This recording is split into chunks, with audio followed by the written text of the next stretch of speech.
Hey everyone, welcome to the Collective Entertainment Network. I am your host today, Mason. I'm joined with Ray and Brian. Normally, we would be playing D&D. However, life stuff comes up for pretty much everyone. We had some stuff last week. John and Rose have got some stuff going on this week and are unable to join us. However, rather than just skip out on this week, we're going to take some time. We're going to be building some dragons, actually. This is going to be for a mini series that John is going to be running later on this year. And when I say building dragons, I don't mean like just building Dragonborn or anything like that. I mean actual dragon characters that we'll be building using 2C Gaming's DragonFlight resource. This is actually a really cool 5e compatible resource.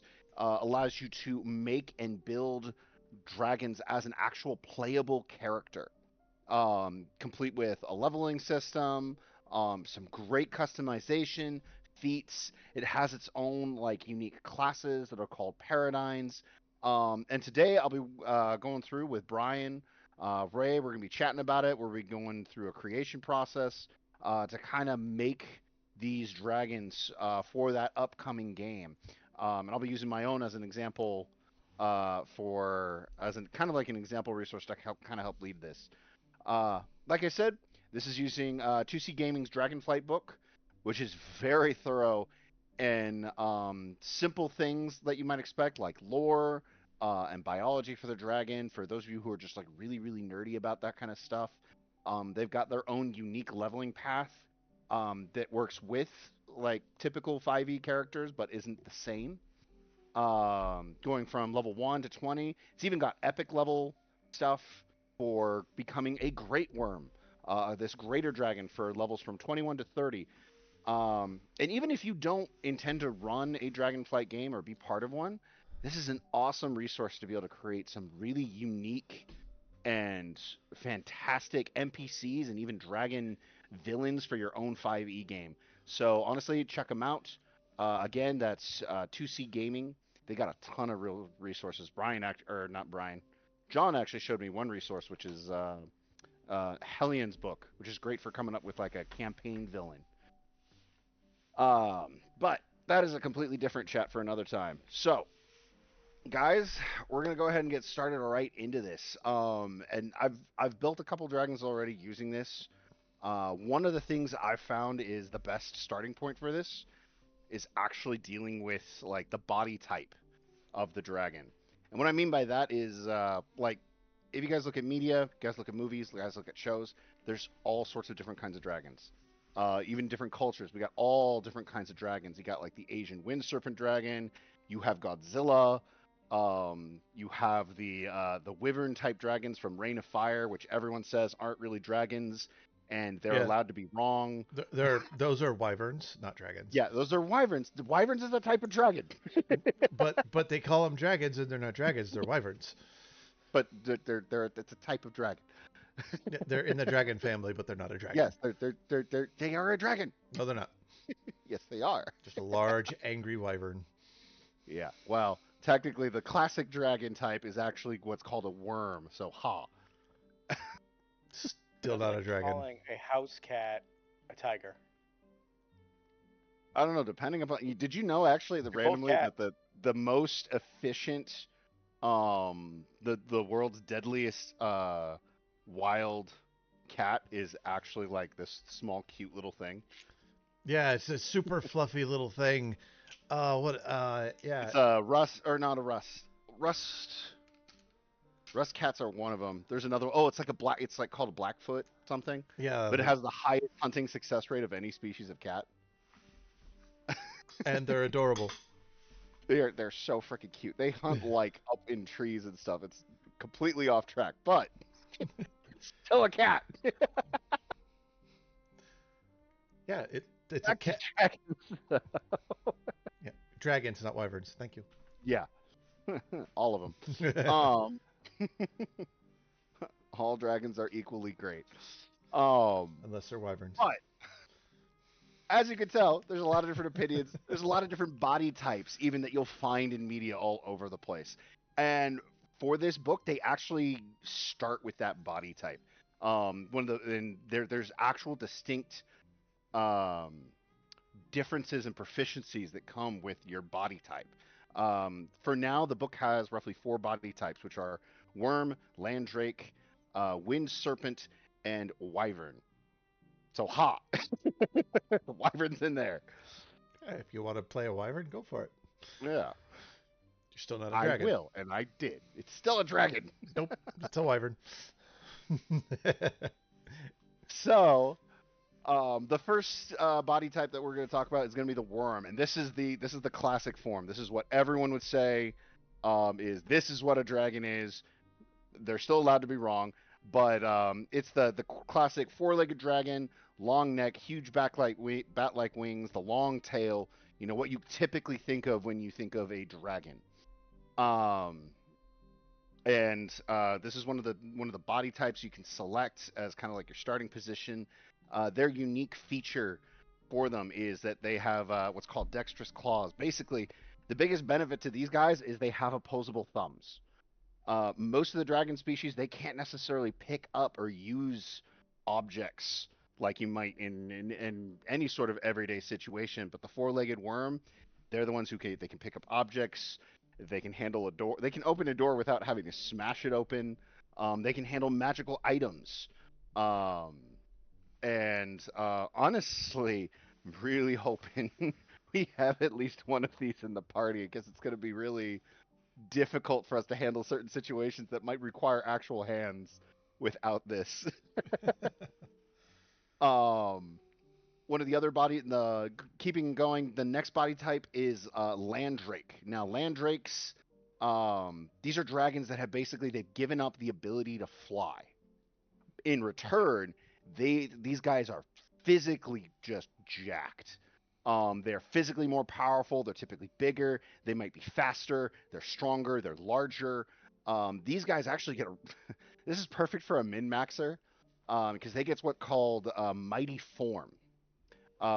Their body type is that their max strength, dex, and con scores are raised by two above the limit. And as dragons, it's already pretty high to begin with. But on top of that, they're able to choose two of those scores to automatically raise by 2 points from the get-go. So that's before we even get to the rest of the class ability score points. They're getting a bonus 2 points to at least two of their separate physical scores. But we'll get more into like some of the ability score stuff later on because I feel like it's better to have a good idea of what you're building before you really do that. But classic examples of this would be like Godzilla. Um, what are other good examples of this? Because all I can think of is Godzilla. I would guess landrakes would look like traditional European dragons, just without wings. Mm-hmm. Um, Mostly dragons are displayed in media and pop culture as having wings of some kind. Uh, Mm-hmm. so I can't think of any, just pure land-based dragons. Maybe the crate dragon from Star Wars. Yeah, that could work. Yeah. So, but no, these guys, if you're okay with losing the ability to fly, these guys are great for a min maxer because this gets you like four extra basically ability score points on top of everything else. This is great for a min maxer. Yeah, not saying that I'm Um, a min-maxer or anything. Ray's already kind of picked this one for his guy. Yeah. Honestly, I would pick this one if I was doing a different kind of dragon build. I'm going for like a monstrous like grappler. But I kind of went with my body type for speed, which we'll talk about at the end. Uh, but up next is the wind serpent. Now these guys they're described in the book as they're rarer. Their body type is more magical in nature. Um, these are kind of like the drakes. They've given up the ability to fly, but instead of that, or they've given up wings. They haven't given up the ability to fly because they've kind of channeled that into their more magical nature of their body. So they have a more serpentine body with four claws, but they still retain the ability to fly. These are like the typical Asian dragons, or this is Falcor from Neverending Story. Yep. No wings, but still nevertheless has the ability to fly. They're described as like sort of swirling, almost like swimming their way through the air, as opposed to flying like you typically would. see this kind of dragon all the time in the what would it be? Like the The most recent thing I could think of is um, Raya and the Last Dragon by Disney. Yep, that'll do it. The dragon, Spirited Away. The Spirited Away, the dragon from the that Disney movie. It was a Shun something and the Seven Rings. Um, I yep. think I know what you're talking about. I can't remember if I I, watched it or not. yeah, I have it. Shang-Chi and the Legend Shang-Chi. of the Ten Rings. There it Yes, is. of the Ten Rings. Yes, that one. Thank you, Brian. You're also thinking of pretty much any Chinese New Year like dragon, Yeah, um, the dragon from the ones Avatar, that you like see in like the yeah Hmm. Yep. No, those are the most. Those are kind of more those what this aimed towards. lung dragons. And along that lines, oh, they're called. Oh, that's right. They're called lung dragons. They are called lung That's dragons. what it was. I like knew there was like an actual technical term, but I couldn't remember what it was. Lung dragons. That's what it was. Um, but their special ability though for this body type is what's called Mystic Flight. So they still retain that dragon's flying ability, but what happens is they get the hover trait for their flying, and basically these guys are weightless unless they choose to throw their weight around. These are the guys who never have to touch the ground. They just float. Um, this is actually really cool. I didn't know this until I like was looking through this book and I double checked it to make sure. But apparently, if you have the hover feature, if you are quote knocked prone, you don't fall. If you have the hover feature, oh, you cool. just you're considered knocked prone, but you're knocked prone in your position in the sky. You don't fall to the ground, which actually would have been really nice to know for a couple different fights. Yeah. Um, But yeah. Oh no, actually, I got that noted. Flying creatures enjoy many bits of mobility. They deal with the danger of flying. If a creature is knocked prone, its speed is zero. Otherwise, deprived of the ability to move, creature falls unless it has the ability to hover or is being held aloft by magic. So basically, as long as you got this hover trait, you're not gonna fall to the ground due to any reason unless you want to, which is really really cool. Last but not least, comes to the totally a dragon wyvern or wyvern, depending on how you want to pronounce it. This is the body type everyone says isn't really a dragon, but again, we allow them to be wrong. Um, this is what you typically will see in movies like Rain of Fire. This is the more bat-like form, with the front arms being a pair of wings that are used to crawl around. These guys are described in the book as being the more primal, the more predatory dragon body types. Because they instead of going for a more elegant form with the dexterous claws like the worm, they kind of fuse all the muscles from both their front forward legs as well as from their wings into the same set. And as such, they get their special feature is called Mighty Wings. Because their wings and their arms are basically the same thing, this body type has more muscle dedicated to flying. So these guys get a 30-foot boost to their fly speed, which this is the type that I chose for my guy because I plan on making him a very, very speedy grappler. He's going to go flying across the entire arena. Yeah. You mentioned Rain of Fire. My first thought was the Game of Thrones dragons. Oh yeah, they would be. They Hmm. would be classified as wyverns. Yep. Wyverns. Anyone know Wyverns. what the correct pronunciation is? I've heard both, Wyvern, but I like Wyvern. What is it? wyvern. Wyvern? Yeah. Yeah, okay, that works. Yeah. I like that. I like it better. So those are kind of like the four body types. Like I said, for me, I chose Wyvern for my guy because I plan on making him a very speedy grappler. Ray, what were you thinking for your guy? I'm going with Landrake. Getting that +2 for Well, two of your ability scores. it's a happy coincidence, and we'll explore this further creation. But it just kind of fits who this idea of this dragon I have in my head. Okay. Brian, is there any that one of these that is particularly calling out to you? I don't know. Don't know. All right. I mean, let us know if you kind of get like an idea as we're going through. Because up next is going to be talking really about the part that everyone enjoys more than anything. It's the different species.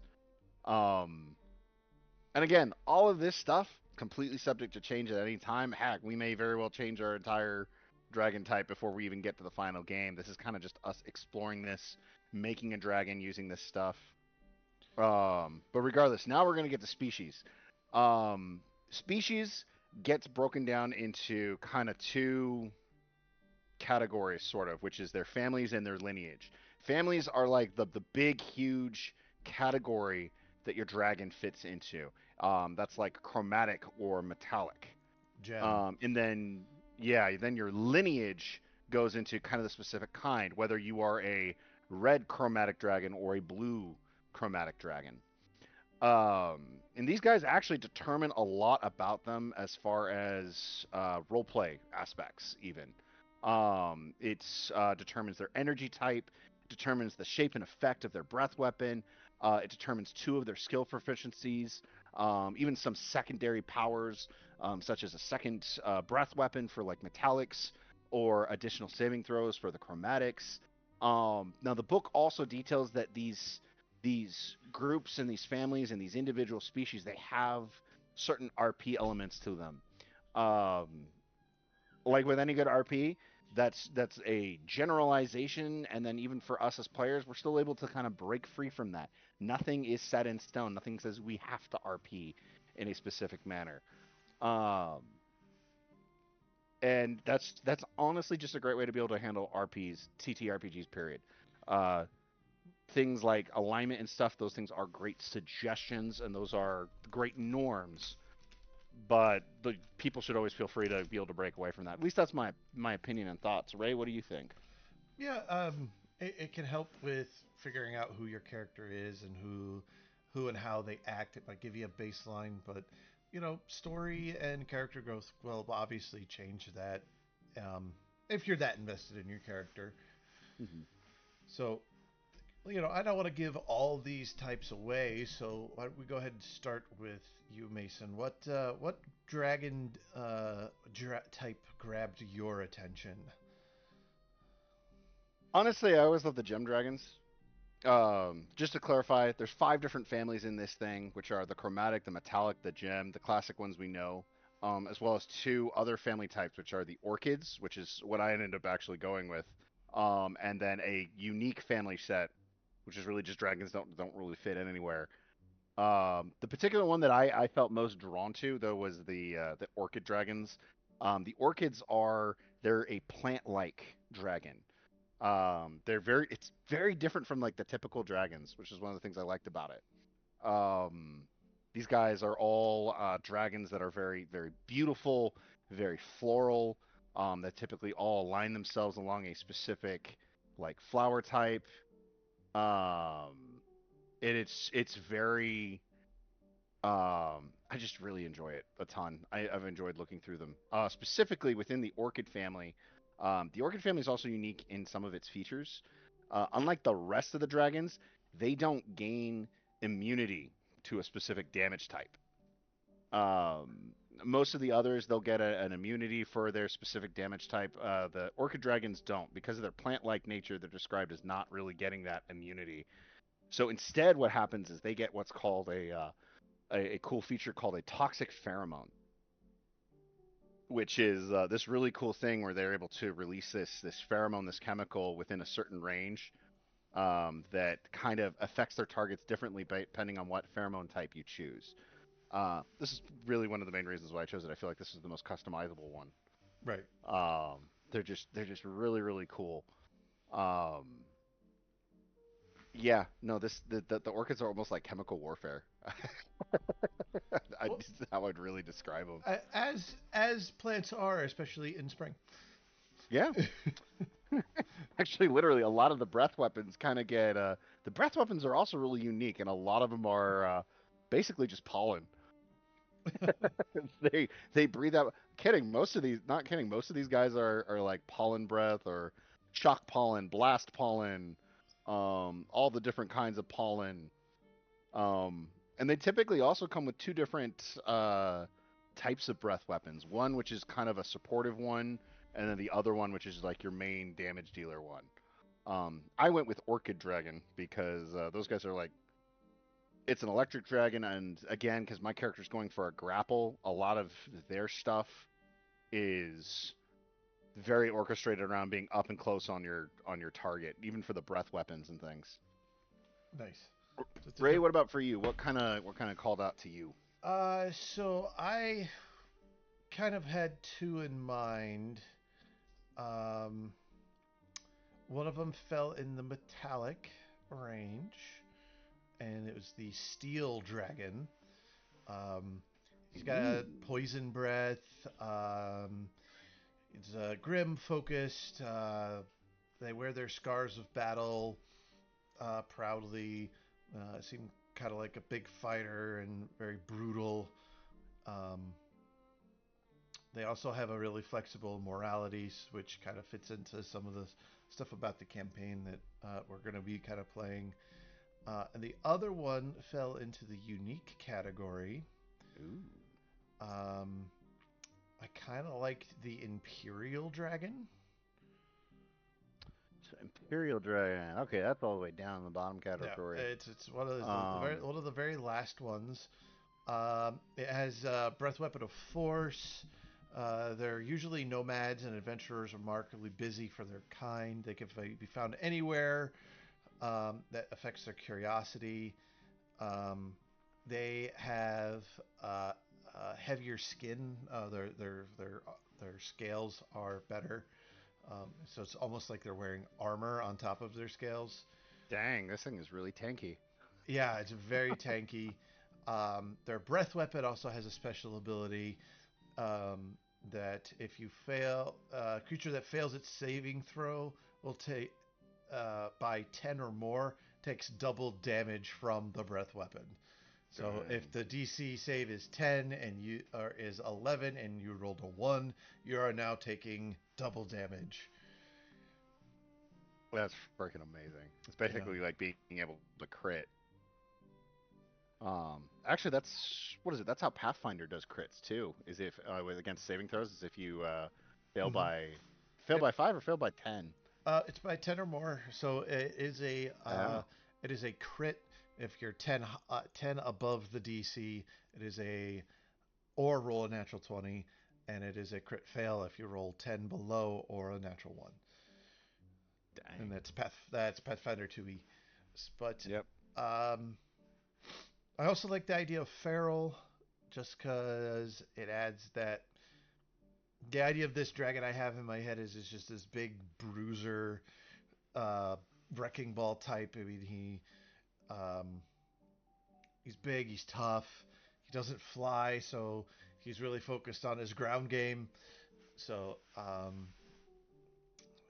I don't know. I'm liking steel. Honestly, I'm thinking. I'm liking the steel though. Um, it doesn't have anything extra really when it comes to other stuff, but it kind of best fits the character idea. So I think I might be just sticking with steel. Mhm. Well, steel can still be good because that's a since that's part of the metallic dragon tree. So all the metallic dragons, in addition to their own specific features, they also get what's called a secondary breath weapon, which you can actually choose from the chart. For you, it should be on page. We 24. both have the PDF open. Should be on page 24. Yeah, let's bring that up You for can go everybody. through and look at that and kind of check and see like something that might fit that pretty well. But it's kind of bouncing off of that what you find in the typical monster manual, where the metallic dragons have like this secondary breath weapon. Some of them have a sleep breath, some of them have a paralyzing breath, One, two, um, all that cool stuff. But basically, all the metallic dragons can choose one of those as a secondary breath. Um, let's Honestly, for like a bruiser, ground bruiser, I was thinking you would probably go with the Imperial Dragon. Because I think, personally, I think that would be a good one, just because you get that little bit extra defensive feature, and being able to have that overpowering breath weapon just while on the ground. yeah, That's it. Still very much makes me think Godzilla. yeah.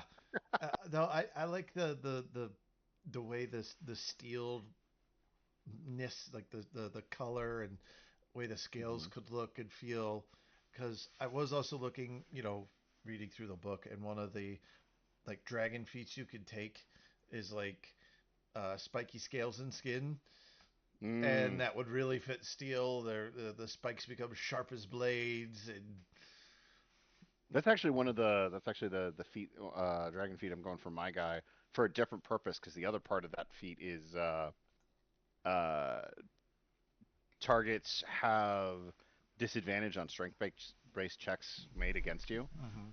So because my guy's aiming to be a grappler, that means either you're going to have to roll your strength check at disadvantage or you're going to have to switch over to your dex and acrobatics score if I'm ever trying to grapple you. that's pretty cool. Yeah, Um, no, I'm really again, it was a real quick look at those feats, so there might be something that better fits. yeah. Well, we can Um, also take some time too. We can glance over those as well. yeah, I gotta see what the dice say. So there's nine Are you different just gonna leave it at types. random? Yeah, why not? There's nine different ones, so I'm gonna roll a d10. If I get a 10, I reroll. Okay. And as a side I note got a too, to 10. anyone watching this, oh, there we go. What was 10? That's Uh, so weakening breath. so there's nine, right? One, two, Three, three, four, four, five, five, six, six, seven, seven, eight, eight. nine. Yeah, so that's a reroll. Yep. So I re-rolled, and it went with a one. I went from a 10 to a one.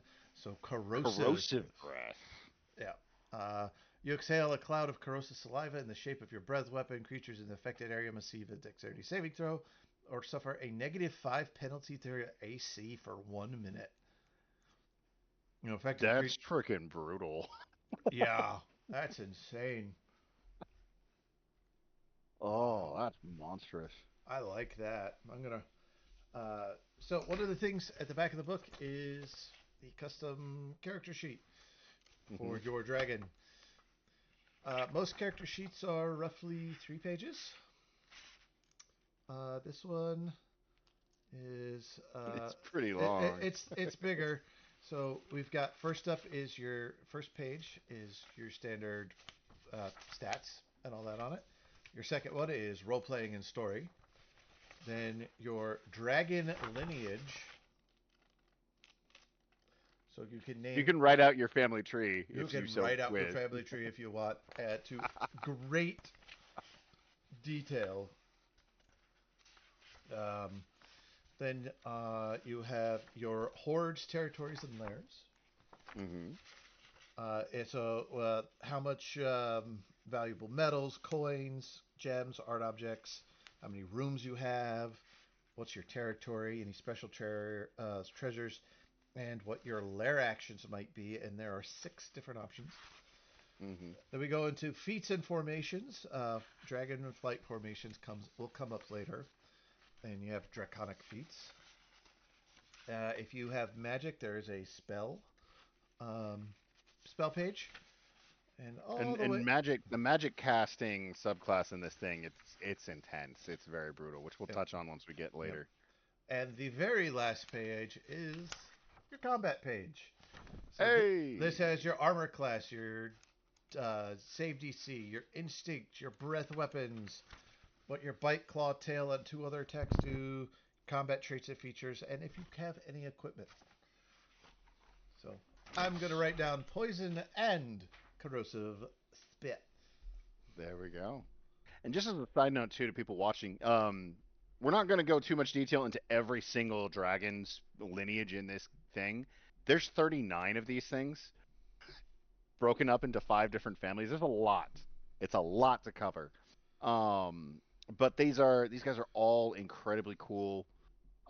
Each specific lineage comes with their own like skill proficiencies and things like that. In some of their descriptions, it talks about how these dragons interact with each other. Like I think for mine, the Carnation Dragon, um, which is obviously based on the Carnation Flower, these guys socialize with each other by basically throwing parties, and like that's a way in which you maintain your social standing within their lineage, within their interactions with each other. And a dragon who throws a very poor party is practically shunned from society. That's a socialite almost group, Wow, it's which I think is almost absolutely freaking great. Fey-like. Yeah. Um, but no, I really like it. I think it's great. Brian, was there a particular family you were wanting to look into, or a certain kind of dragon you were maybe aiming for? I'm getting a couple ideas. Talk to us about Well, your ideas. yeah. What's knocking around in the old lair upstairs? Oh, too much. Um,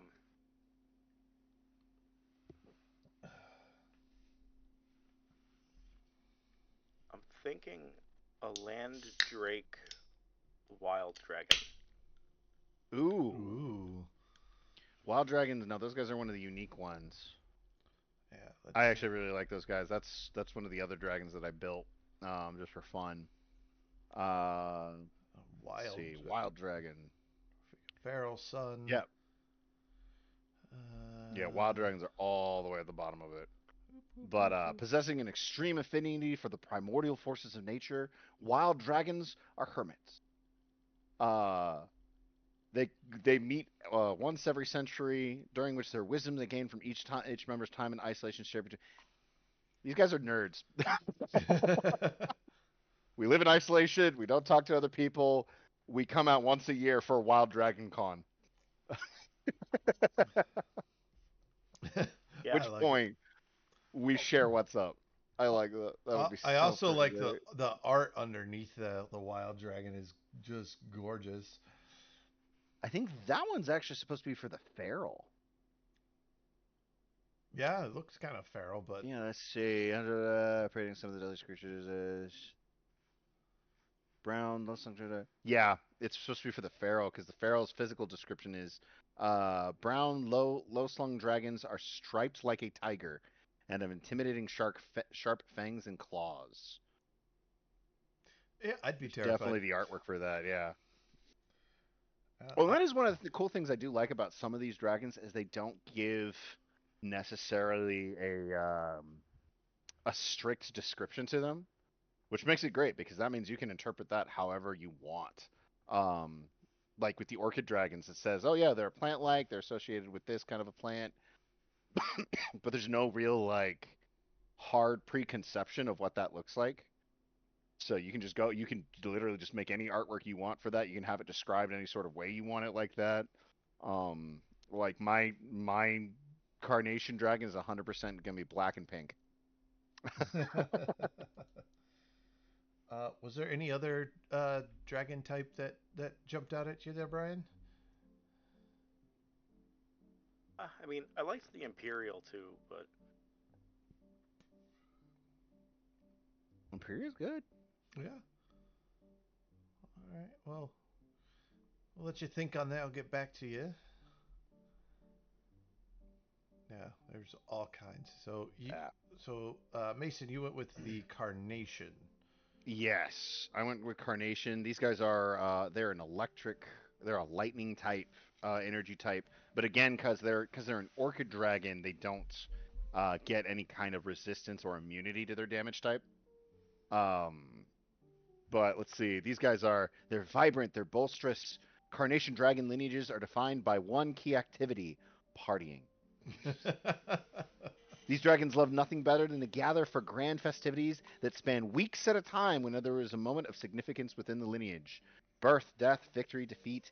These dragons find reason to celebrate. Um, Lineages that have more to celebrate are considered particularly prestigious. So the more you party, the more affluent you are. And the better your party is, the more honored you are. Um, Dragon brings honor to such lineage by hosting and creating unique parties with eccentric festivities. The newer and more exciting the experience is to the rest of the lineage, the better. Those who have poor taste in these activities bring disgrace to their lineage. If the situation isn't corrected by a worthy shindig, a member may find themselves no longer on the guest list at the next event. Oh, Um, like I said, some of the RP stuff for this is freaking amazing. uh, Like you gotta like have. I hope you have like a great Gatsby vibe to you, because that would be hilarious. well, because whenever John is gonna be running this, we're gonna be starting off as wormlings, and I feel like when he says, "Oh, I'm supposed to have a great party," You guys, you want to go have a party with me? He thinks of adventuring party. They're just having a really good time Yeah, we just have a the really good entire time. adventuring party. What, you only had a party for a few weeks? We've been together for months. What's wrong with you? Um, but what's cool though, one of the things I also really liked about it was the fact that his breath weapons are almost are complementary to each other. Like his first one is called conductive gas. Basically, he creates a field of gas that makes things vulnerable to lightning damage that I inflict. Not that anyone takes, but it has to be lightning damage that I specifically inflict. And then his secondary thing is shock pollen, which is uh, creatures, they don't take damage right away, but they become electrically charged.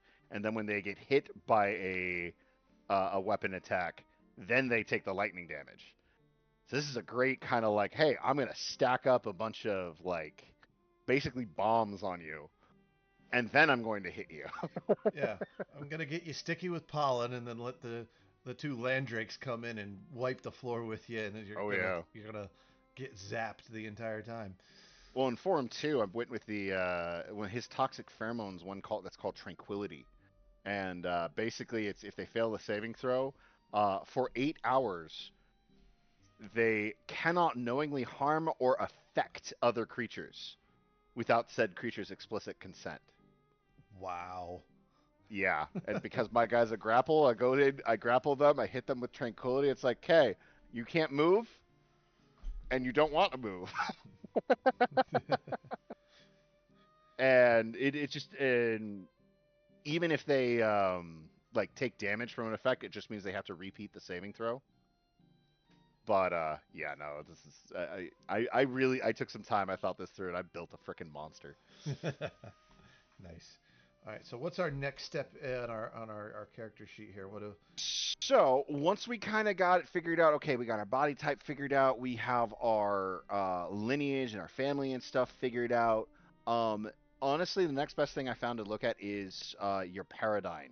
Now, paradigms in the leveling system for this, everyone starts off at level one, then they at level two is when they pick their paradigm. Paradigms like their subclass essentially. There are three for right now, which are what's called the Arcanist, the Knight, and the Imperator. Each one has a different focus, and you'll notice whenever we look at them that they, in some cases, they kind of blend features from a couple different classes all together into them. Um, I honestly say this is the next best thing to look at because this kind of gives you idea of what you want to do before you even get to your ability score points because we're going to be using a point buy system.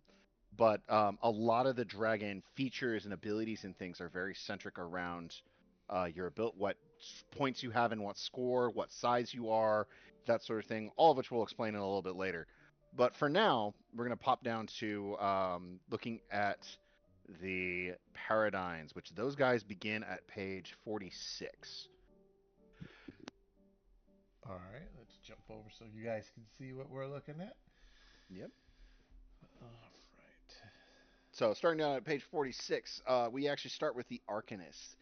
And this is exactly what it's going to sound like. This is the spellcaster of dragons. This is the mage, the wizard, the sorcerer. This is all of that basically rolled into one, because the Arcanist works uniquely a little bit from typical spellcasting. Um, Unlike most 5e spellcasters, Arcanists do not have spell slots. What they have is instead a pool of spell points, and they use this to fuel both spells as well as their own additional abilities that they can get. They can even use some of those spell points to imbue their natural weapons with additional bonuses. Um, and late campaign, this pool is huge. Yeah. Level Um, 20. It's 188 spell points. 188 spell points, and to cast a ninth level spell costs 13 points. Meaning, late game, you can cast a ninth level spell 14 times in one day before you have to take a rest. That may sound insanely unfair to anyone if they have a dragon showing up into a game of other 5e characters, but also keep in mind, dragon's also going to be a very large target. They're probably going to be the main target of almost anyone you're fighting against.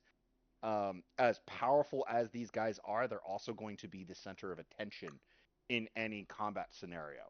Um, so unless you're running a full DragonFlight campaign where everyone is a dragon in a typical 5e campaign is going to be the center of attention in every combat scenario. Every enemy is going to be trying to focus to take them out, which is one of the compensations for why these things are so strong. Right.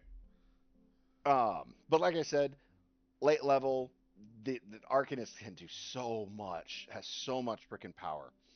This is a charisma based paradigm. Though there is a feat that you can actually take that allows you to switch it over to being a wisdom based, and then that also gets you cleric and druid spells as well to throw in there. You can get basically kind of like a healing dragon going in there with some of those spell stuff.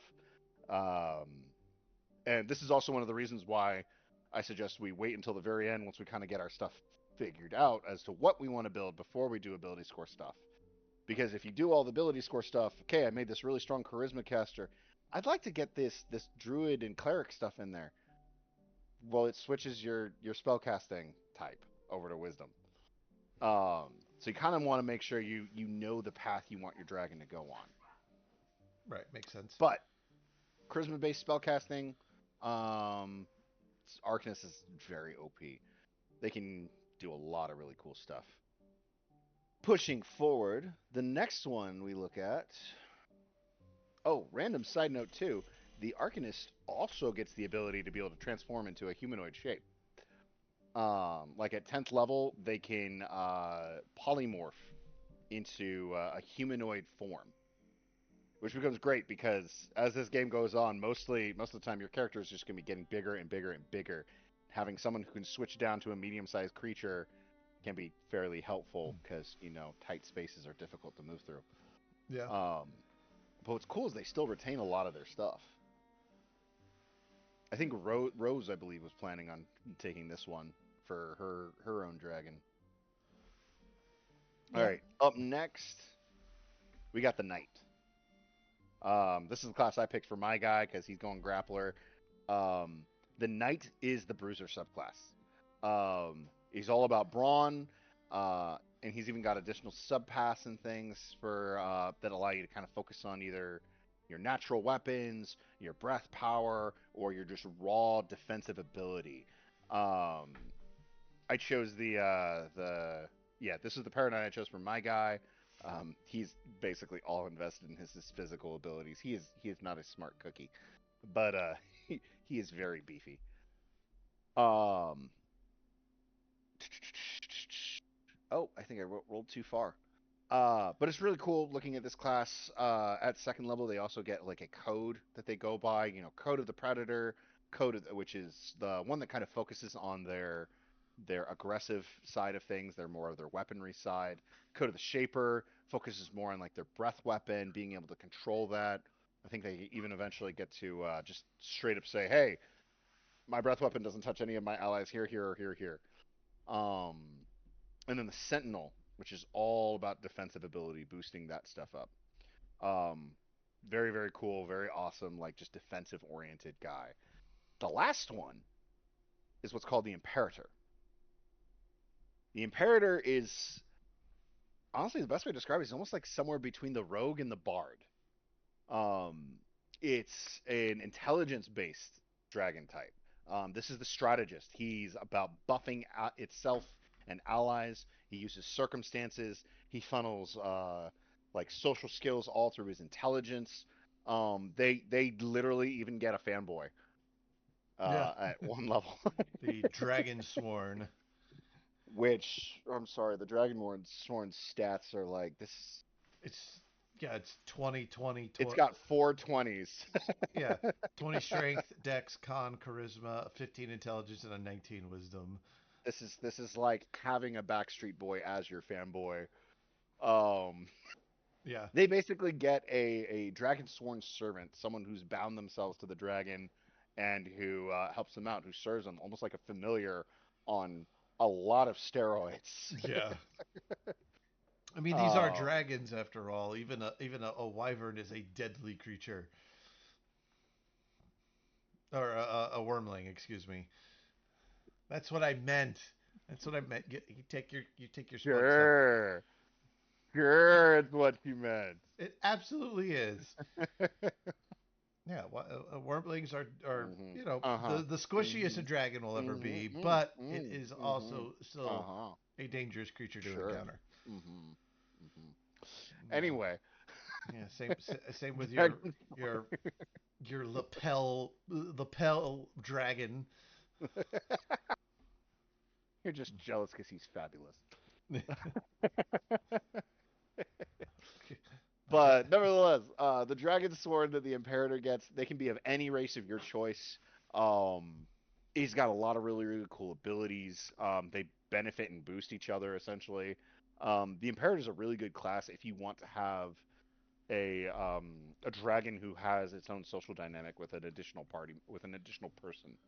Um, I also just really like the idea of you go from level 1 to level 2, you wake up the next day and there's just this guy there in your camp, Like and like I love you. I worship you. Command me, oh fabulous one. everyone else in the party's like, who is this guy? This is Clyde. Where did he come from? What do you mean? He's always been here. He's my dragon sworn. Yes. This is mine. Yeah. So I But it's a really cool like buffer class. yeah. I I too think I'm going knight. But I think I'm gonna go Code of the Predator. Okay. That's the same one I'm doing too. Oh, fun. So Yeesh. so knight, Code of the Predator, but probably two different ways to go about it. You sure you want to do Predator? Because what is it? The power dive. You wouldn't really be able to use that if you're doing a land drake. Well, yeah. So what I was thinking was talking to our fabulous GM and making it like a charge. Oh, that could work. Yeah, same Which is same. always a good thing to do too. If sign out to anyone watching, if you want to do something different, a little bit different or like related, always talk to your GM. Yeah, because I just want to make sure we don't all end up doing knights. yeah. It's really the big thing. What were you thinking something different, Brian, or were you thinking about night two? I was thinking night. So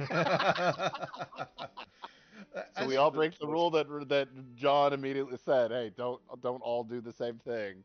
well, Well, I know what I want to make, but not one of these classes. What do you want to make? Um, how familiar are you with 3.5? Absolutely none. kind Good. kind of. Uh, yeah. Even Ray, you wouldn't know what this is because it's like the obscure of the obscure, hidden behind the millions of different things that 3.5 allows you to possibly build. Um, it's called a Phoenixkin. I've actually heard of the Phoenix skin. I've heard of it, but I don't know anything about it.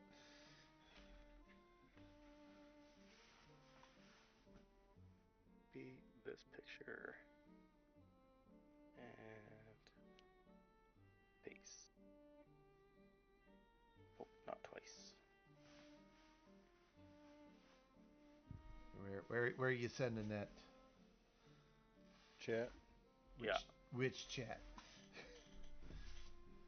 Okay, so it's kind of like a bird-like, Mm, ground-oriented dragon. Yeah. yeah. Focus. There we go. What's it called So it again? Phoenixkin. Let me let me type that out for you because it's not what you think.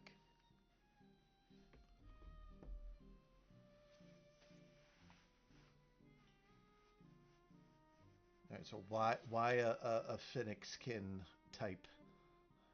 Because they are draconic, so I want to make them a full true dragon. Um, but I want to do the land drake version of a dragon and make them kind of like a roguish, rangerish, um, um, entity. Like they live in isolation. The woods. Go. Okay. And so I've also made myself some art. Nice. I like the first one. Yeah, I definitely think the wild dragon would probably fit that best, Yeah. just from some of the descriptions. Um, So I was thinking knight because, and the predator because these things are typically hunters. I don't know. I got more to read. I was gonna say, please don't everyone pick the same thing, guys. Okay, what'd you guys pick? We all picked the same thing. Yeah, just I, going about I it said different exactly ways. not to do that, guys. Oh, I mean, Sentinel could work for my guy, but I really like the whole I could eat you thing and take power from you. Yeah, What's but then you can hit people with your tail and send them flying. Yeah, but then it's like I don't have any. I'm a land drake. I don't have aerial acrobatics. Mhm.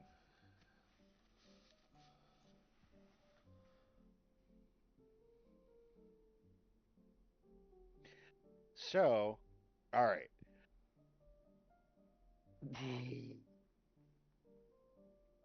This is why talking about this stuff ahead of time is a great thing to do. Oh yeah, Okay, so I've already got my guy completely built out, Coded Predator. Um, yeah, because Sentinel. the first thing you get in as a knight in your code of honor when you first take the predator is when you consume a creature you've killed. There's no more than one size category smaller than you. You regain a number of hit points equal to your Constitution modifier. I'm like, that's kind of cool. Mhm. It's Go to the Sentinel.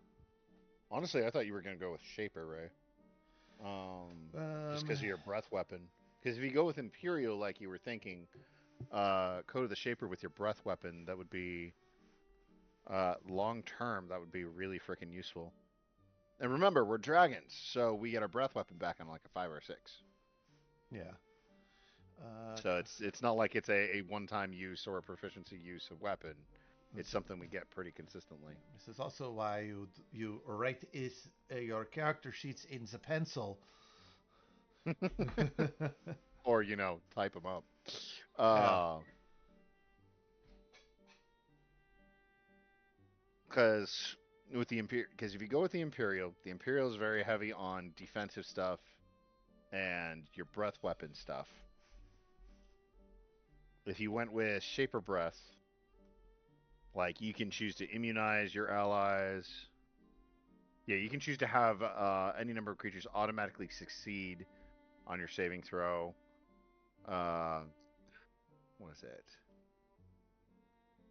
You can you can infuse an object or structure with protective energy. This target gains immunity to damage of your energy type.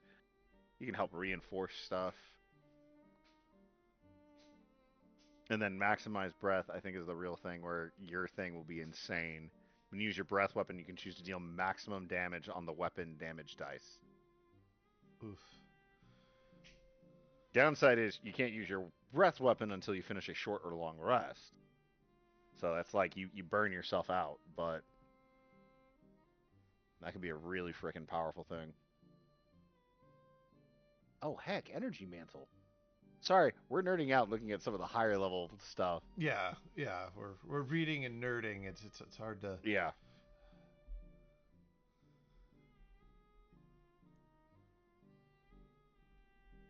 And then for you, Brian, hmm, hmm, hmm. You said you were trying to go for more of a roguish thing, right? Yeah. Honestly, Imperator probably would be a good bet. Because what is it? They get the bonus action disengage and hide action after you make an attack. Um, Right. So I'm reading that, and you get an equivalent of sneak attack. right, but the rest of it is not not really the. In that case, let's pause on that then. Let's pause on choosing the paradigm. Let's actually scroll down to looking at draconic feats. Because this is also where some of the cool customization stuff comes in. So we're going to scroll past legendary actions. Legendary actions within this book, they're typically only if you're running a solo campaign or if you're creating an actual like NPC or villain sort of thing. So I'm not really going to touch too much on legendary actions because we're going to be playing this as a group. The formation stuff, actually really cool. But we'll hold off on touching on that because we got to figure out our individual guys first. So scrolling down to Dragonic Feats or Dragon Feats, which are on page 59 of this. Um, these are all ways in which we can kind of like customize our stuff a little bit more deeply. One of the some of these guys do come with stat requirements beforehand. Like the very first one they have on there, which is Ambush Master, requires a dexterity of 21 or higher, um, which actually is very much doable for a Landrake. I think Landraker is the only one who at low level could reach level 21 or stat of 21 with a point buy system. But Ambush Drake or Ambush Master, um, it's kind of you basically you remain hidden. Let's see. When you are hidden, when you would move or lose your benefits from being hidden as a result of movement, you instead remain hidden until the end of that turn, or until you take an action, whichever comes first. You can benefit from cover as though you're one size category smaller than your size, which is really great because they're all going to be huge. Um, some of this stuff is good to kind of look through, kind of see what are some things that you might want and looking for as far as customization for your dragon. Because a lot of the feats in here can be very much straight up part of your tactics. Like the one I plan on taking for myself. And as a reminder, guys, John is letting us take a dragon feat at level 1. Um, the one I plan on taking for myself is sharp and pointy. This it's not too creative when it comes to the names, but sharp and pointy. This is the one that's creatures have disadvantage on strength ability checks. When I'm hit by a melee attack, I can use my reaction to deal bludgeoning, piercing, or slashing damage to the attacker, equal to half the damage I took from that attack. My natural weapon inflicts horrific wounds that leave permanent scars if healed. That's just one of the basic ones. There's some of the other ones, like monstrous regeneration. If you're able to get your constitution of 21 or higher, you can regenerate severed limbs and body parts after over the course of a long rest. You regain hit points per turn. Um, it's really cool. But there's some of the stuff in here that like is just very much can be part of your strategy as far as how you want to play your dragon. Um, any thoughts or anything as you guys are kind of glancing through this? Side note: there is a feat for Draconic Lichdom. Yes. You just have to be within a certain age category. Which that's what we'll be talking about once we hit points and stuff. Yeah. I'm still trying to figure out now that we're all really doing the same thing. Gotta three of us trying to do Knights and Predator. I'm going to be very much like a speedy guy, which is one of the reasons why I took that. I took my feat specifically for um, the disadvantage stuff. Another really good one is keeled scales, which is your scales are more pronounced and grow quickly, affording you extra layer protection. When you finish a long rest, you gain a number of temporary hit points equal to your Constitution modifier times 10, which lasts until you finish a long rest. Go extra tanky on the HP.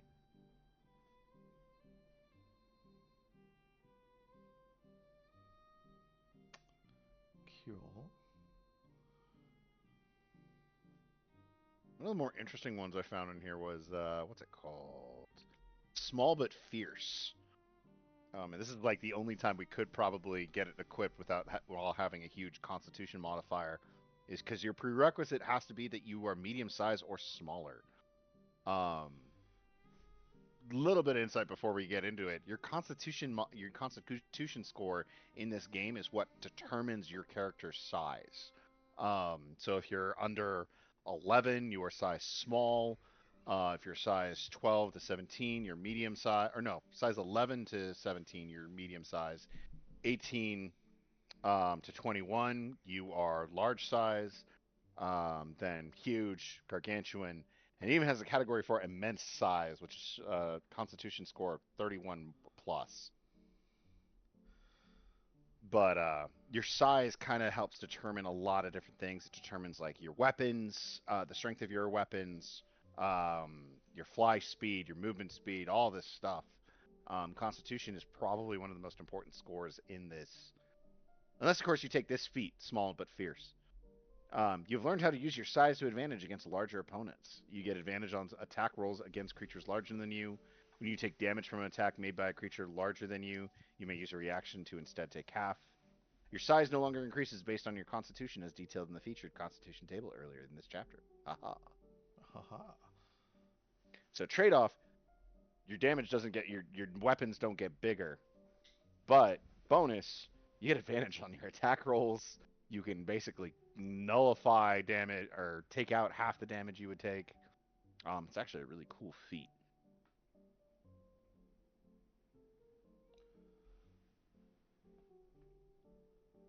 I like chameleon scales. If you're going for a stealthy little mother trucker, that actually would be really good. Well, I also like specialized senses. Look at specialized sentences because I wasn't that far away from that one. You gain a sense that allows you to better detect certain things in your environment. Range of your dark vision and blind sight is always double what it would be. You double your proficiency bonus when attempting perception checks. And you can choose one of the different specialized senses, which is avarice, predatory instincts, or scent. Scent. Avarice, you would be going for scent. Yeah. You can detect the presence of creatures, including those that are hidden, via smells and know their creature type. That's a great freaking radar because that's also out to a range of about 1,000 feet. Yeah. No, I think that'd be freaking great. Ugh.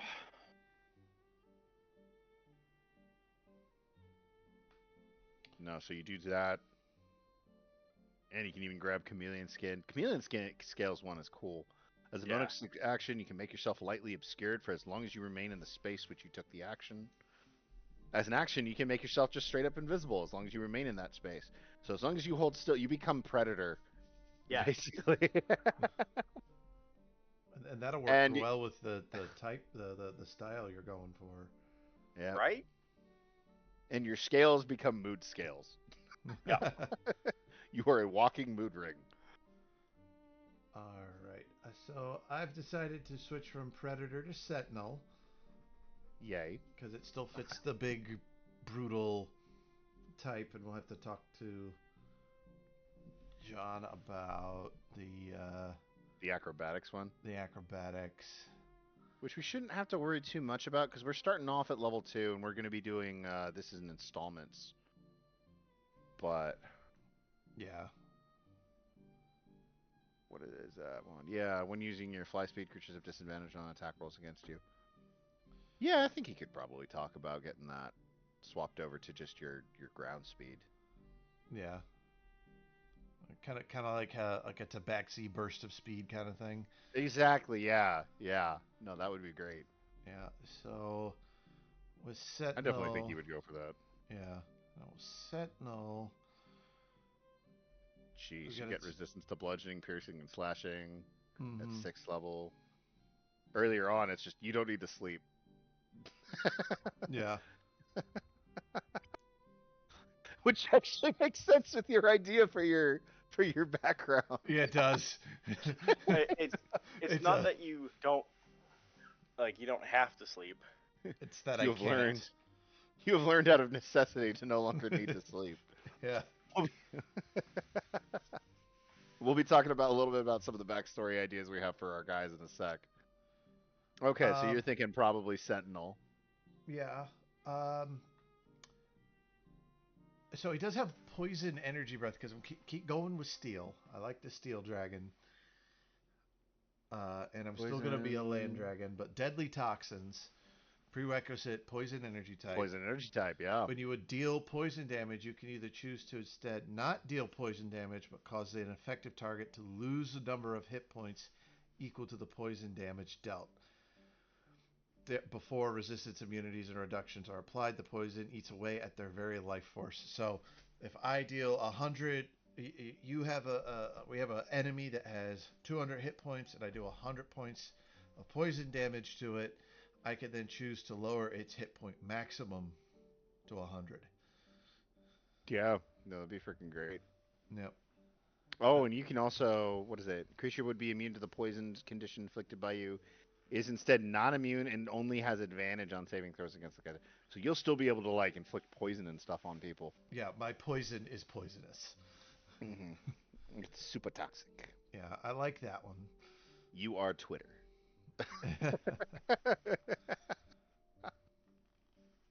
Nice. I do like keeled scales as well. That might be something too, though, to take even at a later time. Because Yep. honestly, Yeah, I like that's one of those feats which is just generally good. yeah. Um, I also like Mighty Roar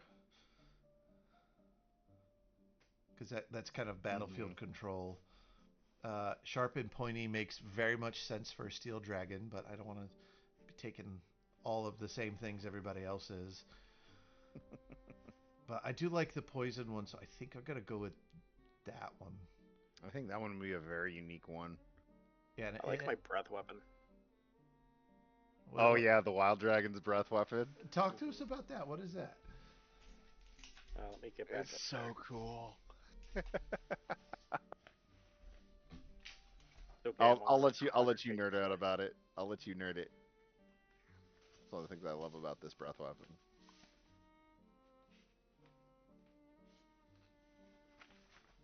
Oh, almost there. Yeah, Just a few I hundred just pages. Here we go. Oh, on top of that too, he gets this feature called Wild Walker, which is he can move through solid plants as though they were difficult terrain, and he's immune to difficult terrain caused by plants. So if he ends his turn within a plant using this feature, he's just shunted off to the nearest occupied space. He doesn't take any damage like at some of the like what's the word? Like crushing damage and stuff like Yeah, that. he doesn't take any damage from like being shunted out. He just gets shunted out. That's it. That's a really cool feature, even that. But yeah, Yeah. your breath weapon. Do it.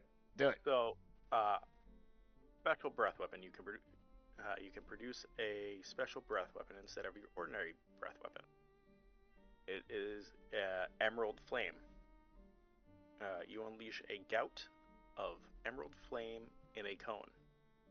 Each creature of your choice in the affected area must succeed on a dexterity saving throw against your uh, breath weapon DC, or take fire damage equal to your breath weapon's damage, or half on a success. Additionally, each creature of your choice in the affected area magically regains a number of hit points equal to your breath weapon's damage. Once a creature has regained hit points in this manner, they cannot regain them again from this feature until a long rest. He can basically choose to just heal people with his breath. Yeah.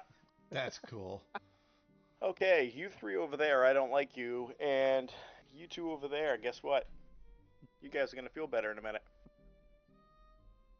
Todd, I got you. No, I'm in the middle of things. Don't do your playback. Oh. That feels better. Yeah, It's a cool That is weapon. really yeah. cool. So I burn these guys, I heal these guys all at the same time. Great.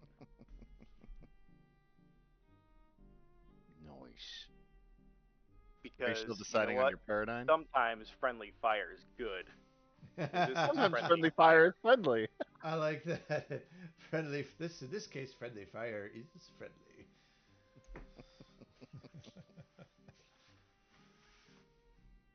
It's just Unlike a like, Helldiver.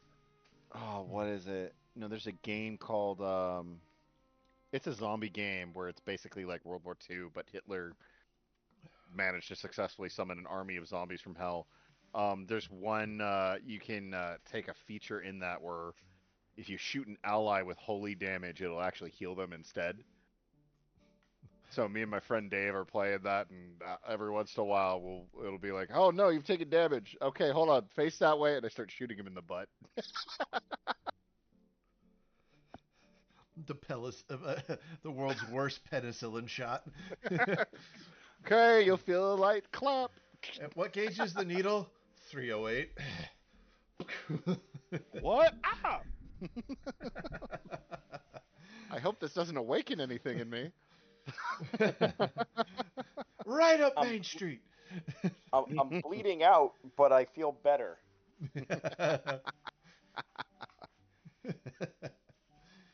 All right. With kind of like feats and stuff in mind and some of that stuff. Um, Brian, what were you thinking as far as like a paradigm? Are you still thinking on that? What's a? The subclass. Oh, The code of the I'm thinking predator or what? I think Predator because I think I just turned him into Predator. That work. Okay. We'll make it work. I We'll can make it turn work. invisible and just come out of trees. I'm actually Predator. I am looking for Arnold Schwarzenegger and Danny Glover. All right. I'm looking for Well, that these two adventurers, and they really pissed me off that one time. Where's the one okay. covered in mud? Well, from there then, now let's actually go over the point buy system. So for this, we're gonna be doing point buy. Um, Keep in mind that as a dragon, being a dragon is completely different from being a typical adventurer. Typical adventurers they'll get from their race 3 points maybe, two for one class, one for another. Before we even count in your Landrake stuff, we're going to be getting 6 additional ability score points. Um, we get 2 points for 2 different ability scores of our choice. Um, oh, I'm sorry, 8. 8 before we even get there. What page is this on? Let me. Well, this is on a couple pages. Oh, So, Let me get my calculator out. because one of them is for the initial part. right. Okay, so scrolling back over to page. I believe that is page. Nope, nope. That is not the page I'm looking for. Nope, nope, nope. Where's the initial one? All right, what I do know is that for the initial one, you will gain. Oh, there it is. Okay, yeah. So page 39, where it starts with building a character. Um, in addition to your point score stuff, you're going to. Everyone initially starts with 2 different ability scores, gaining 2, right from the get go. All right. And then it goes over the rest of the descriptions and stuff. Then scrolling further down, once you get to Wormling, which is down on page 44.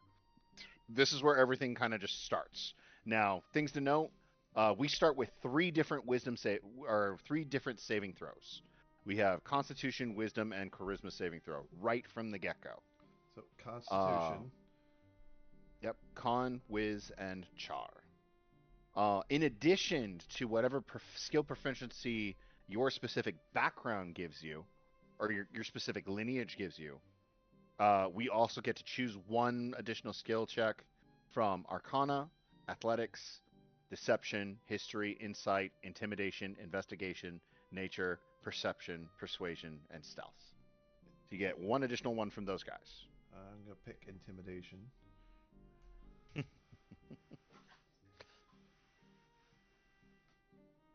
And then once you guys get that selected, now we hit level 1. Woo! So, with level 1, you get 4, you can increase 4 ability scores of your choice by 1. The same ability score can be increased multiple times using this feature, so you got 4 points that you can spread out as you see fit amongst your other scores. Please keep in mind your maximum for any ability score is 21. For you guys as well, because you also both chose Landrakes, you get a stack of 2 points, 2 stacks of 2 that you can put onto either Strength, Constitution, or Dexterity. Because your whole thing is you give up the ability to fly to buff your physical ability.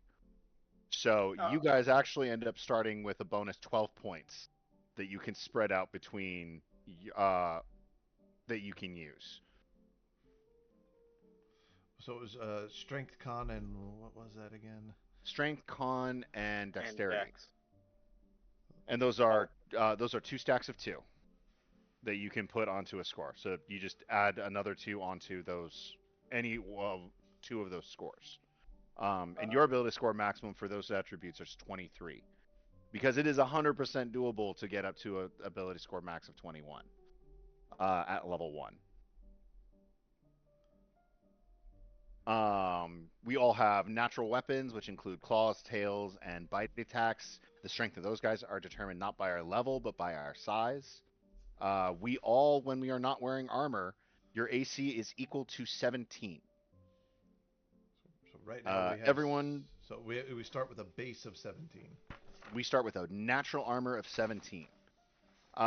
We all start out with blind sight out to 10 feet, dark vision out to 60 feet, unless you take the specialized senses feat for your level 1 feat, in which case those guys are doubled. So 10, What else? dark, Saving throw proficiencies, how far was the lineage, dark vision? skills. 60. 60. So 10 and 60. And this is for our. This is specifically with level 1 with our age category. Now, for those watching, the dragon's levels are broken up into age categories. So level 1 through 6, we are wormlings. Level 7 to level 7 to 12, we are young adult dragons. 13 to where's ancient at? 13 to 18, we are considered adult dragons, and level 19, 20, we are considered ancient dragons. One of the cool mechanics with this is, however, which is kind of the buffer for how strong these characters are, is as a wormling, we need to hit a certain horde size before we can advance from level 6 to level 7. So there's an actual like RP element that we have to meet before we can advance. Once we get that, we go to sleep, we wake up, we're bigger. It's a pretty simple mechanic. See, we're that. So is point by the traditional 15, 14, 13, 12, 10, 8? Yep, exactly what you would. Well, that's the traditional. Just like, hey, here's a set of points. For point buy system, it's the everything starts off at 8, and you have a pool of 27 points that you can use to distribute. The maximum any one score can start at is 15 before bonuses are put on. So we get the 27, put them where we want them, and then we get the 12 to add on. Yes, though there's restrictions on your guys' full set of 12. So it's you have Yeah, four can go to either strength, dex, or con. And then you have so you have 2 stacks of 2 that can go to strength, dex, or con. You have 2 stacks of 2 that can go to any ability score, and then you have 4 points that you can distribute as you see fit. So it's 2 plus 4 sets of 2 and 1 4. Yeah. All right. You have 4 2s and 4 1s. 1 plus 1 plus 2 plus 1. Yeah. Like I said, Landrake is for the min maxer. Yep. So this excuse us why we play with our numbers. While they're doing that, like with any class, there's hit dice that are specific for dragons. you get all the hit dice that you'd to have with a typical 5e character. For dragons, per level they get 2d12 hit dice. So at level 1, we start at 2d12, which in a typical Dungeons and Dragons manner, those are automatically maximized. So we all start off with 24 hit points plus twice the con mod. So instead of the typical, like, say, my dragon has a Constitution score of 18, which means it would typically be he'd just be a +4 for his con mod. Instead of just doing that like you would for any other D&D character as the bonus onto my HP, it's actually +8 instead of +4. So my level 1 HP is actually 32. Again, these guys are tanky as hell. But they're also going to be big, huge targets. We are actually going to be starting this off at level 2, which means, and John has already given us the okay that our first 2 levels, our hit dice are maximized. So we are actually starting off with a base of 48 before the con mod even applies. Those of you guys who are familiar with Dungeons and Dragons characters, that is a ton of HP for a level 2 character. Most level 2 characters are lucky if they break the teens or they're the barbarian. But for us getting this high this quick, this is a lot.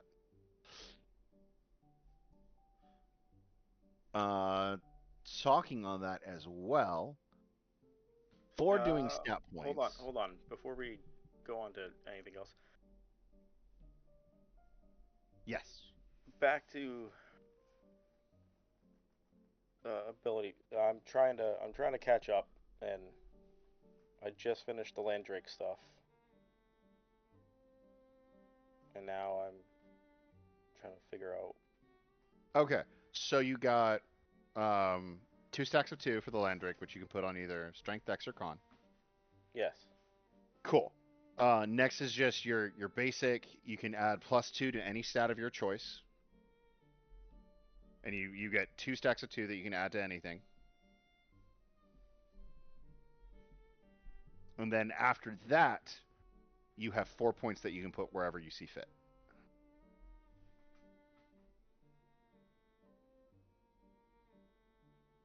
And then I have 4 points I can put wherever. I would definitely recommend writing down somewhere how you've distributed all of these points in case you feel like going back and changing things around. It's Yeah, I very that's what I'm much doing. advise it. Okay, so I've already set all my maximums. So my maximums for strength, dex, and con are going to be 23 versus 21. Yeah. So. And as a note too, those maximums as we become older get bigger. Yeah, because we do level up and are able to add to our ability scores. Mm-hmm. And this becomes really important too, as far as like your for your Constitution score. Constitution score is the one that determines your size. Which for that chart, if you guys need to find it, that is on page 42. Constitution score chart. Between 1 and 11, you were considered size small. You got a movement speed of 30, fly speed of 60. Not that you guys care about your fly speed because you guys are landbound. From 12 to 17, you're considered medium. 18 to 21, you are large. 22 to 25, you're huge. 26 to 30, you're gargantuan. And 31 plus, you are considered an immense dragon.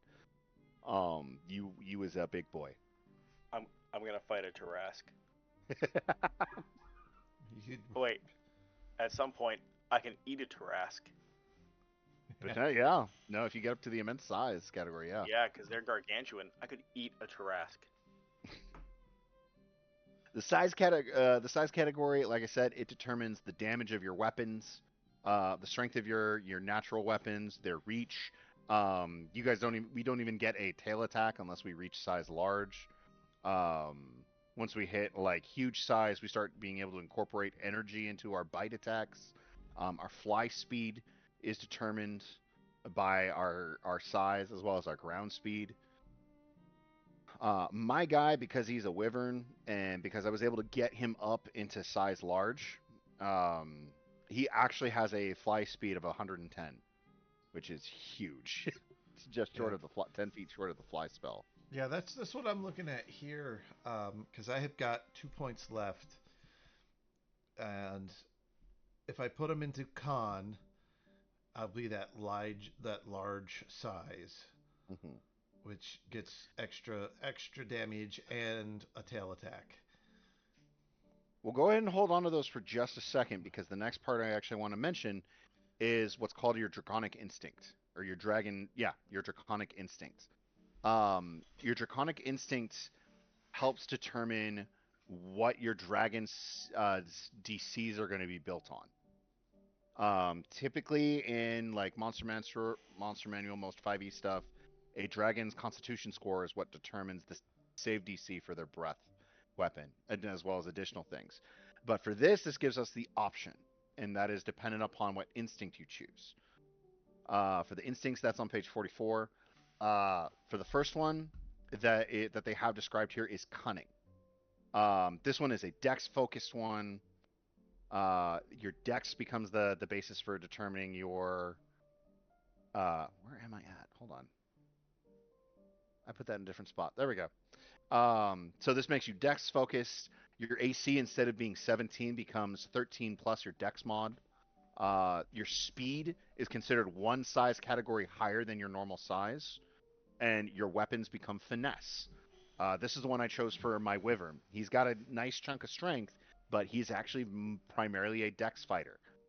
His AC is determined by that. His speed is up, and his weapons and all that stuff are finesse based.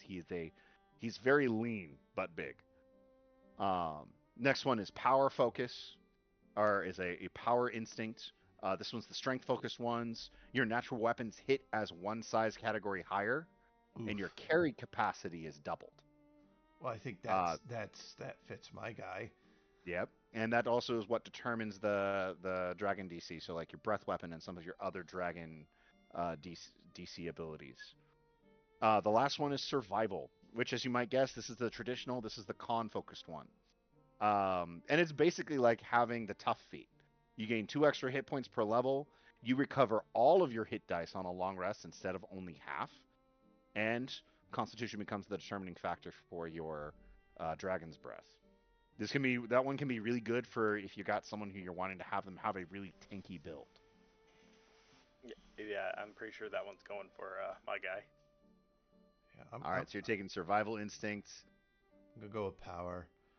Yeah, and keep that in mind too. Like, note where your size category is. Like for you, Ray, if you manage to get to a large size, you actually start off with energy for your bite attack, which that fits very well with your poison stuff. So So where your traditional large size would put you at, your bite attack would be 2d8 piercing, and be a 10-foot reach. It is instead 2d10 piercing plus 2d6 energy, whatever your energy weapon is. Which if you're steel, that's going to be poison, and it's still got a 10-foot reach. But also your claw attack goes up, your tail attack goes up, all your stuff goes up by all one right, size category. I know what I'm doing. I got this now. There we All right, go. so how does the point buy work? So the point buy is just the traditional point buy stuff. Yeah, like whatever we're doing. Like I'm basically making my own chart. What's our base number? So for Everything starts off at 8. 8. Everything starts off at 8. It's 1 point to raise it up until you hit, I think, 13. If you're trying to go up from 12 to 13, it becomes 2 points. Let me double check.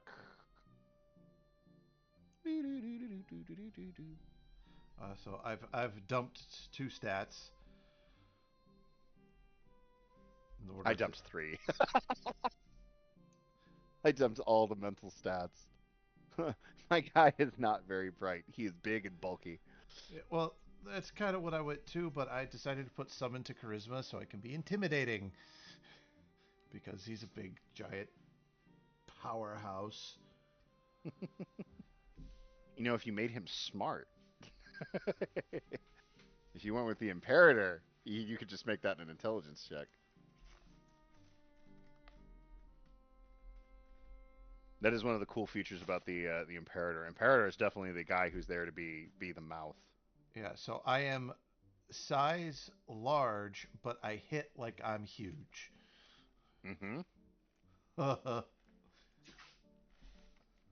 That is wanted to do power too, but I'm just like, I'll go with survival. It makes more sense.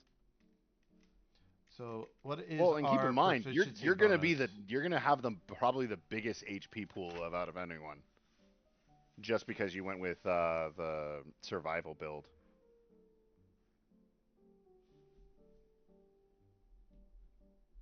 Oh, where is it? There we go. Nope.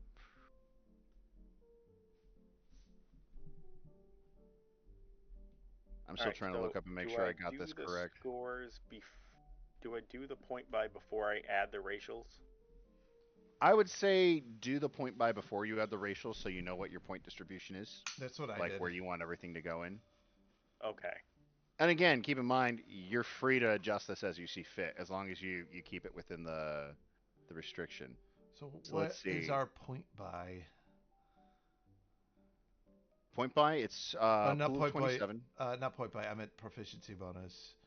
Proficiency bonus exact same as it would be for typical 5e. So we're level 2, so it's going to be a +2. Okay, so that's It does not go up until we hit level 5. all right. So that's 8 plus 2, so that's 10. Dex 16 is 2 as well. Or is that 3? Sorry, what? My Dex modify. My Dex score is 16. Would that be a +3? That's +3. I think we have our stats inverted. What's your strength score? 20. Oh, okay. You went with a little bit more into that. Yeah, because that's what I'm gonna hit with. Yeah. So 8 Um. plus 2 is 10 plus 3. So my spell save DC as 13. Okay.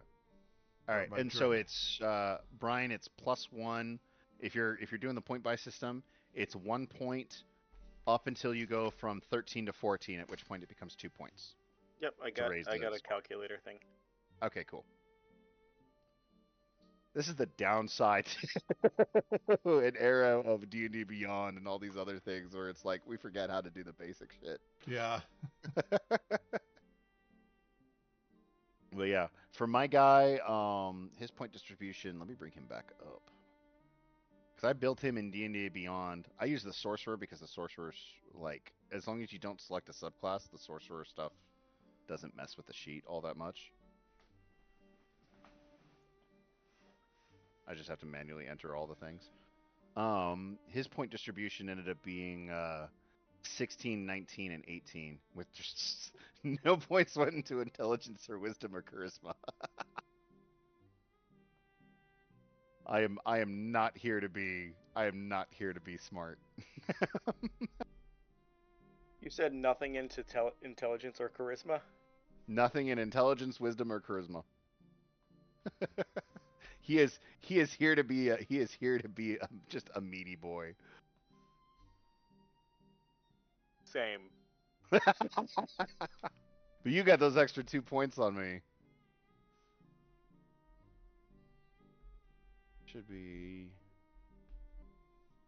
What did you say 8, yours were? 8. Mine is 16, 19, and 18 for strength, dex, con. What's your wisdom? 8. It. Oh, did you dump all three? Yeah, I dumped all 3. I have no use for him. Not for I'm making him a tanky boy. Oh. This is the dumbest min max character I've ever created. Because since he's not diverting into any of those other categories, and his whole big thing is, I will fly at you, I will pick you up, and then I will make you not want to fight me. Um, with him, I also chose cunning build, so my AC right now is 17, right along with where everyone else's should be. Whenever we get level up, it's gonna get. I have a lot of his stuff already planned out. So But my totals, if I did this correctly, if I'm reading everything right, so I add the 2 and the 2, and then the 2 and the 2, then the 4, the four oh, did you separate just raise all ones. three of them by four? No, You didn't. um, so I also need to have wisdom. Okay. So my totals are 16, 15, 20, 8, 16, 8. Give me again. It's you said it was what was it? Strength 16, Dex 15, Con 20, Intelligence 8, Hmm. Wisdom 16, and Charisma 8. All right. Where'd you? How many points did you put in which one? I did Like 15. not the ability score. Like not the pool of 27. Your bonus ones. Oh, um, my first two bonus, I did Strength and Con. Okay. So those are two each. Yep. Okay. And then my next two twos were Dex and Con. Okay. And then I did my four plus my four ones. I did Strength, Dex, Con, Wisdom.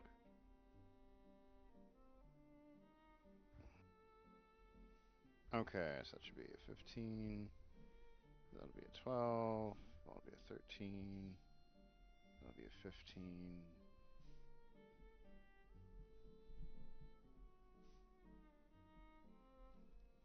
So where's that thing I was just looking at?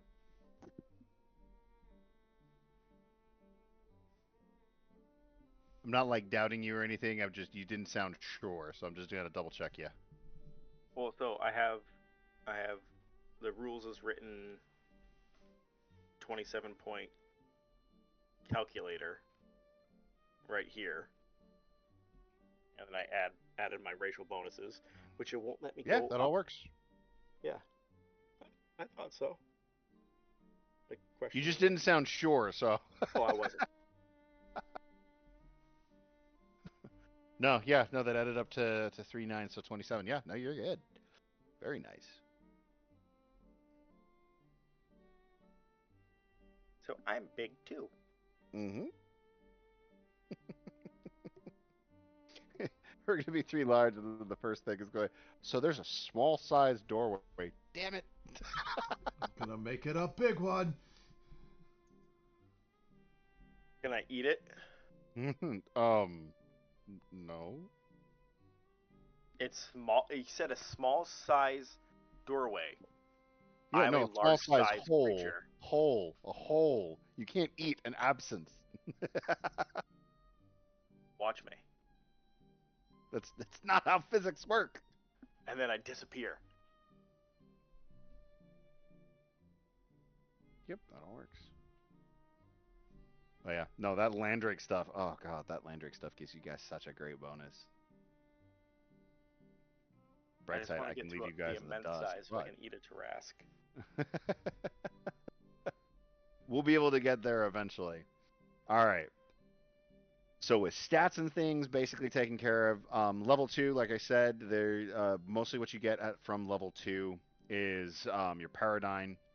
And as a side note too, to anyone watching this, um, the way the leveling on this works is basically we will get both feats and ability score improvements. It's not something that we will choose to be between one or the other. We gain both as we level up because those things have such a dramatic impact on our play. I know we're running a little short on time, so I'm going to jump over and we're going to go straight to the RP side of things. Um, for this, in terms of kind of how a dragon's background starts, in addition to whatever stories we end up deciding to create from this, there are two big things that we got to figure out here. which is dragons. Everyone knows dragons like money. But for dragons, they will also typically have a type of treasure that is their obsession. Their sort of their chosen vice, their niche. And on page 41 for you guys, there is a dragon obsession chart. These are things that'll be like certain things that the dragon especially cares about. Chances are their most prized possession, their most prized treasure is more than likely part of this obsession, or maybe the beginning of their obsession. For my character, I chose that his obsession was late war poetry because he's kind of gloomy. Then he enjoys late war poetry. For you guys, did you guys have an idea what you want to do? Did you guys want to go ahead and just roll on the chart? I'm gonna roll. All right. I So mean, for this is a D20 roll. he's obsessed with water dripping on him, but I feel that's more. It's more of a fear. It's more of a phobia. It's more. It's more of a condition than an obsession. Though he is obsessed with stopping the leaks that always seem to happen. Here we All go. right, go ahead and hit us. What'd you roll in? 13. Preserved foods 13. and other Other delectable delectable confectionaries. confectionaries. I love We it. were just talking about this too earlier. So the book also has like a description on different how dragons deal with some of their different senses, and one of the things it was talking about was taste, and how dragons literally just have a very simplistic taste. Their sense of taste is not all that complicated, and those dragons who do kind of become basically foodies, that's typically part of their obsession. So for your stuff, it's preserved food and other delectable confectionaries. Ray, did you ever watch Seinfeld? A little bit. Did you ever see that episode where what is it? Elaine's boss has a cake that was owned by like some famous British aristocrat. No. It was a very interesting episode. Basically, her boss bought a preserved slice of cake that returned to Marie Antoinette. It was a cake that belonged to Marie Antoinette. Um, Elaine got obsessed with it and started eating little bits of it because it felt so romantic to her and her connection to that time period. When it eventually came to, I still think it's hilarious. You get to the end of the episode, it comes out that she's been eating it, and her boss is like, Elaine, do you know what happens when a human being ingests a cake that has been preserved for this long? She's like, no. It's like, I think what's about to happen to you is punishment enough for what you've done. Uh-oh. You get to be the cake guy, or Well, however you choose to interpret it. I'm going to interpret it because what you're saying is dragons have a hard time with sweets. They can't Oh really yeah, taste no, they sweets. couldn't really do sweets all that much. Right, so he's going to be into tangy, spicy, savory flavors. Essentially, Ooh. barbecue.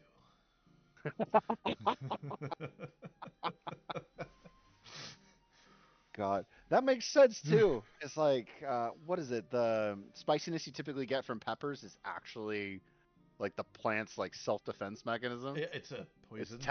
It's a poison, Yeah. technically speaking. But you're a Technically. poison type and you're immune. All right, Brian, did you want to roll? I I rolled. What'd you get? I rolled I rolled two d20s to see like, hey, if I like something Give better yourself than an the other. option. Yeah, What'd you get? you're about to see. Hold on. Let me bring the chart up so people can see. Are you serious? Did you roll I double tens? I did. Jeez. That's skulls of unusual creatures defeated in battle. You're a trophy hunter. That I'm actually really makes I'm a sense. predator. Yeah, it's a I'm trophy hunter. I'm Jeez. like, if I was just gonna pick, I was thinking like, oh, 7. I can literally go through plants. That sounds cool. Nope, you're into collecting skulls. Yeah. Especially with that fierce dragon dog look at it. I could see a skull necklace in your future. Yeah. All right. So that is our dragon's obsession. That's kind of like the root and core of their horde. Ray's into food. I'm into poetry. Brian collects trophies. I'm gonna Yeah. expand that out into like types of grills and smokers. He's gonna have a flat rock that he grills, flat stone. You have this vast library of just spices. Yes, and this cave of my lair is dedicated to my spices from all over the world. Is that human bone? Oh, it's quite tasty, especially with Oh apple yes, juice. you grind it up. It's exquisite. They All never right. run out. Exquisite. All right. One of the other things that we got to determine for the RP side of things is our dragon's ambition. It's not just the desire to collect gold and to collect territory, but this is a major goal. This is a nigh impossible achievement that your dragon strives for over their centuries and centuries of life. Something that anyone else with any common sense would think, no, what are you doing? This is insane. Yet, nevertheless, you pursue it. They have a D6 chart that we can roll on. I chose for mine that my dragon's lifelong ambition is to find his soulmate, to find another soul who both understands me and is deserving of my affection. This is not necessarily about species or gender. It's about the capacity to understand the kind of existence that I lead. For this, if you guys want to roll on it, it's a D6, or if you have one in mind, you guys can go ahead and so, you so guys can do that. I had one in mind, so I decided to roll, and it just so happened to line up with prowess. Prowess. I must be the best at what I do. Yep. So long as there is doubt as to which dragon in this world is the greatest, at my area of expertise, I am not satisfied. Every battle is just another test to prove to others what I already know. I am the greatest. And I think that's going to be in battle and cooking.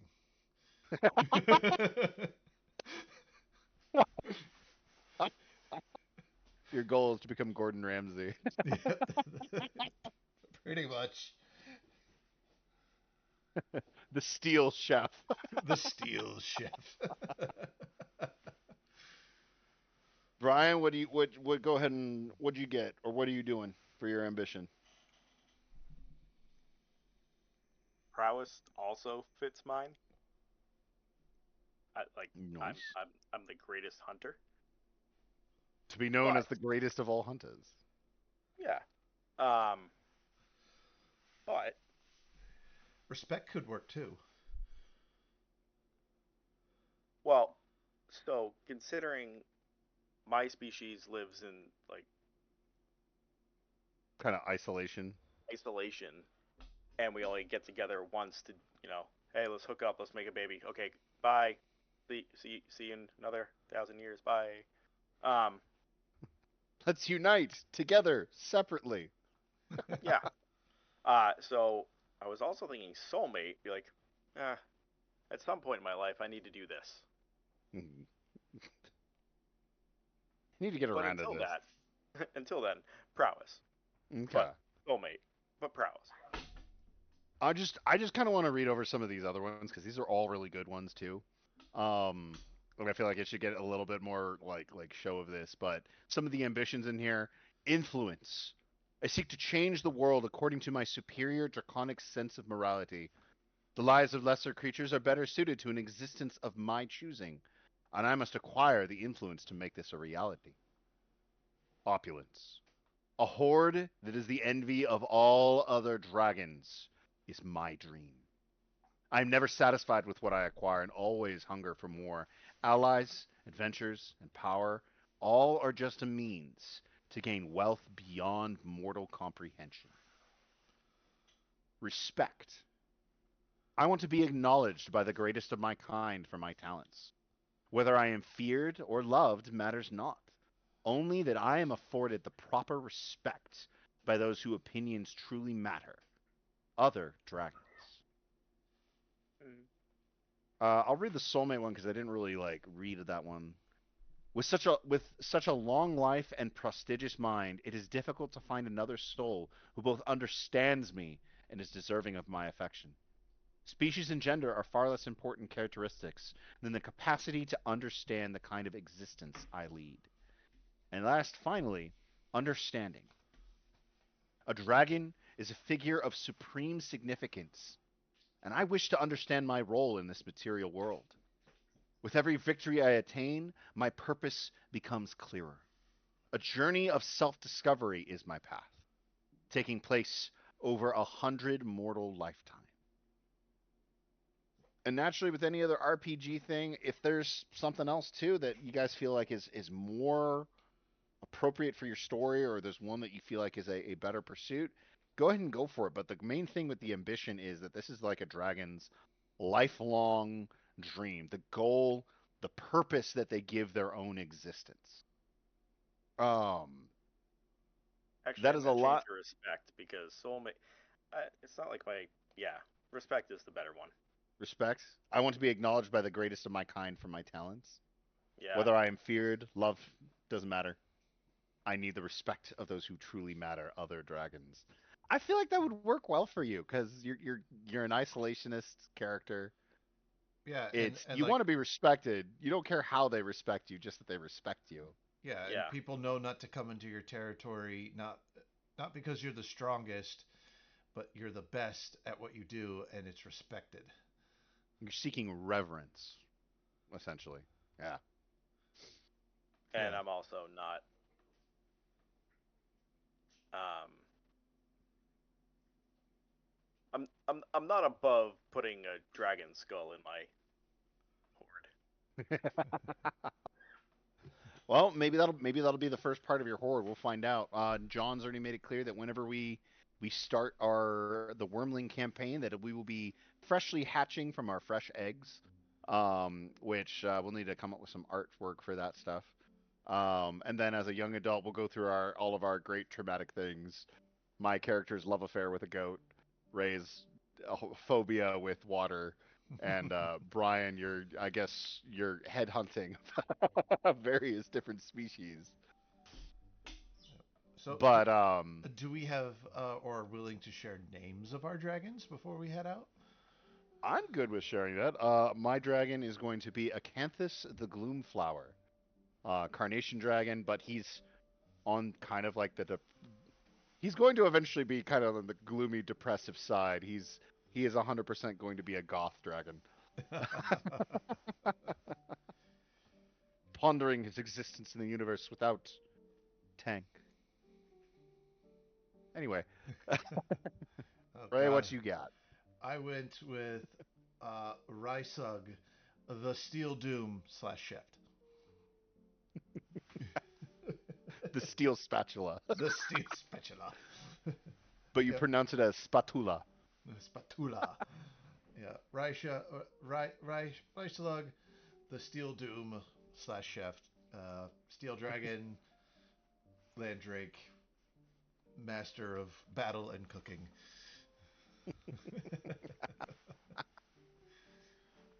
Brian, do you got a name, or that's going to be something you want to work on? It is currently work in progress. All right. Your name is Whip. Work in progress. All right. We are though getting basically down to where we are out of time. I do encourage anyone watching this, check out 2C Gaming's stuff. They've got a lot of really cool stuff in addition to Dragonflight. There's also a lot more to this book even than just what we've covered. Like I said, there's stuff like biology. There's the different sociologies of all the lineages. There is even a later section talking about besides just the additional ages, but even talking about how a dragon goes about becoming a great worm. This is almost cosmic level draconic entity, and basically how a game would go from beyond level 20 into the epic levels of level 21 to 30. But stuff for if you are interested in that, check out 2C Gaming. Check out some of their content. They've got a lot of really cool, really, really clever stuff. Some great stuff that you can use for your game, even as creating NPCs or talk to your GM about maybe even being able to play a dragon character. Play with it. It's a lot of fun. These guys are really, really cool characters. But that is going to be it for us for today. I want to thank you guys for watching. If you enjoyed what you saw, make sure you hit the like and subscribe button. And tune in next week as we hopefully, barring any more random circumstances showing up trying to cancel our shows, we will return to Dragon's Treasure. A Dragon's Treasure, ironically.